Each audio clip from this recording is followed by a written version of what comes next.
დონალდ ტრამპმა პირველი ოქროს ბარათი წარადგინა შეძლებული უცხოელი მოქალაქეებისთვის, რომლებიც შეძლებენ ამ ბარათის ყიდვას $5 მილიონ და ამერიკის მოქალაქეობის მიღებას. $5 მილიონი, $5 მილიონ ეს შეიძლება შენი გახდეს. ესაა პირველი ბარათი. იცი რა ბარათია ეს? ეს არის ოქროს ბარათი. ვინაა პირველი მყიდველი? მე. მეორე მყიდველი არ ვიცი, მაგრამ მე ვარ პირველი. ის გამოვა დაახლოებით 2 კვირაში. ამაღელვებელია რა. ამერიკის პრეზიდენტმა ახალი ოქროს ბარათის დიზაინი საკუთარი თვითმფრინავის ბორცზე ჟურნალისტებს სიამაყით წარუდგინა. ბარათზე მისი სახეა გამოსახული. ყოველდღიური იტალიური გამოცემა წერს, რომ მილიონობით უკრაინელი ყველაფერს აკეთებს იმისთვის, რომ ფრონტზე არ მოხვდეს, მაგრამ იმავდროულად საკუთარ თავს პატრიოტს უწოდებს. სტატიის ავტორი ამაში გადაუწყვეტელ წინააღმდეგობას ხედავს, მაგრამ სინამდვილეში ის მოჩვენებითია. უკრაინის სიყვარული არ ნიშნავს სურვილს და იღუპა მისი დღევანდელი მთავრობისთვის. სტატიის ავტორმა მისწერა ახალგაზრდა კაცს, რომელიც კიევში რამდენიმე წლის წინ LGBT ფესტივალზე გაიცნო. მაშინ ის კაცი გულმხურვალე პატრიოტი იყო და მნიშვნელოვან ორგანიზაციაში მუშაობდა. ის ამტკიცებდა, რომ რუსულ აგრესიასთან და ჰომოფობიასთან ბრძოლა ერთი და იგივეა და რომ უკრაინელი ახალგაზრდები არსად წასვლას არ აპირებენ. აღმოჩნდა, რომ ეს ახალგაზრდა დიდი ხანია უკვე ევროპის ერთ-ერთ დედაქალაქში ცხოვრობს, სადაც ის გაიქცა რუმინეთის მთების გავლით. გაირკვა, რომ ფრონტზე წასვლა მისთვის სიგიჟეა, რადგან მისი აზრით ევროპა და ამერიკა უკრაინას არასაკმარისად უჭერენ მხარს. სტატიის ავტორი გაოგნებულია, რადგან კარგად ახსოვს წარსულში ამ ახალგაზრდა კაცის პრინციპული პოზიცია. მე ვუთანაგრძნობ უკრაინას, მაგრამ ყველაფერს გავაკეთებ იმისთვის, რომ საკუთარი სიცოცხლე გადავარჩინო, აცხადებს ბევრი ახალგაზრდა უკრაინელი პატრიოტი სტატიის ავტორის თანახმად. ნარკოტიკები რეაბილიტაციის ნაცვლად უკრაინაში პოსტტრაუმული სინდრომით დაავადებულ ჯარისკაცებს ნარკოტიკებით მკურნალობენ და უკან ფრონტზე აგზავნიან, წერს ბრიტანული ინდეპენდენტი. ქვეითი ჯარისკაცების მწვავე დეფიციტის ფონზე უკრაინის ხელისუფლებამ მიმართავს სადავო პრაქტიკას და პოსტტრაუმული სინდრომით დაავადებულ სამხედროებს მკურნალობას კეტამინით, ნარკოტიკით, რომელიც მთელ რიგ ქვეყნებშია აკრძალული. როგორც ინდეპენდენტი წერს, კიევის შემოგარენში მდებარე კლინიკაში უკრაინული სამხედროები ფსიქოტროპიის კურსს გადიან ფსიქოტროპული ნივთიერების მოქმედების ქვეშ, რომლებიც ცნობილია როგორც წვეულების ნარკოტიკი და ვეტერინალური ანესთეტიკი.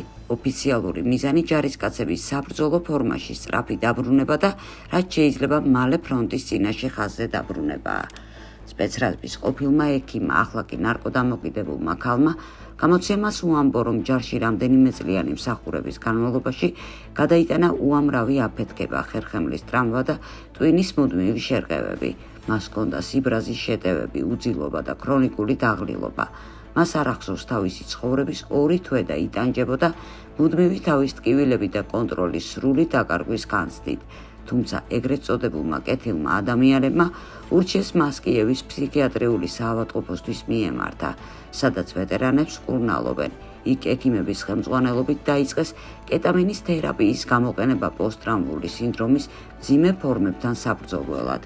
როგორც კიევის საავადმყოფოს მთავარმა ექიმმა განაცხადა, მკურნალობის კლასიკურ მეთოდებს 2-დან 5 წლამდე დრო სჭირდება.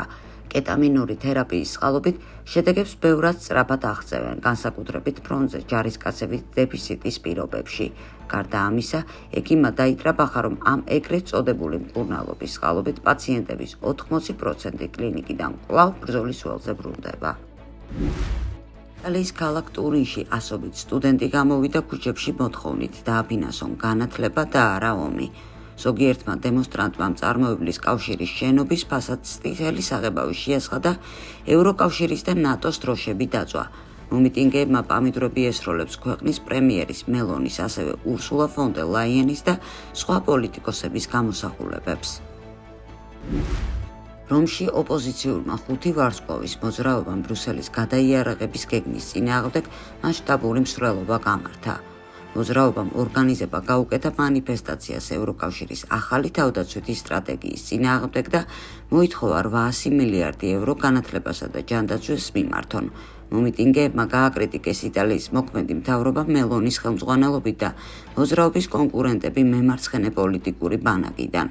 მიტინგის მონაწილეები შეიკრიბნენ ტერმინის ცენტრალური სადგურის და სანტა-მაჯორეს ბაზილიკის მახლობლად და საათნახევრის შემდეგ მოაწყვეს მსვლელობა კოლიზეუმის მიმდებარე ტერიტორიისკენ. არსებული ინფორმაციით, მსვლელობა 80-დან 100,000-მდე ადამიანი შეუერთდა. აქტივისტებს ხელში ეკავათ ბანერები წარწერით „კმარა შეიარაღების დაფინანსება და არა შეიარაღებას“. თვითნაკეთ პლაკატებზე მათ ტოლობის ნიშანი დასვეს ევროკავშირის და ნატოს შორის. ამერიკელი რეჟისორი ოლივერ სტოუნი ამბობს, რომ რუსეთის და მის სიძულვილის მთელი ეს ისტორია ძალიან ნეგატიურია და ძალიან არაამერიკულია. შეხედეთ რაშა-გეიტს, ჩვენ გადავიხადეთ ამისთვის, მაგრამ რაშა-გეიტის შედეგი იყო მძულს, რაც რაშა-გეიტს გაუკეთეს, მართლაც მძულს. ფიქრობ, ეს მორიგი ტყუილია და ამ ტყუილის ამერიკელი ხალხისთვის მიყიდვაა და მთელი ეს ისტორია რუსეთის და მის სიძულვილის ძალიან ნეგატიური და ძალიან არაამერიკულია. ისინი პოტენციურად ჩვენი საუკეთესო პარტნიორები არიან, ისევე როგორც ჩინელები. ჩვენ გვაქვს მენტალიტეტი, რომ ისინი არიან მტრები. ეს ყველაფერი პროპაგანდის შედეგია. თუ კი თქვენ ჩინეთში ან რუსეთში ჩაყოლთ, თქვენ ვერ გაიგებთ გავს ზიზღით საუბრებს.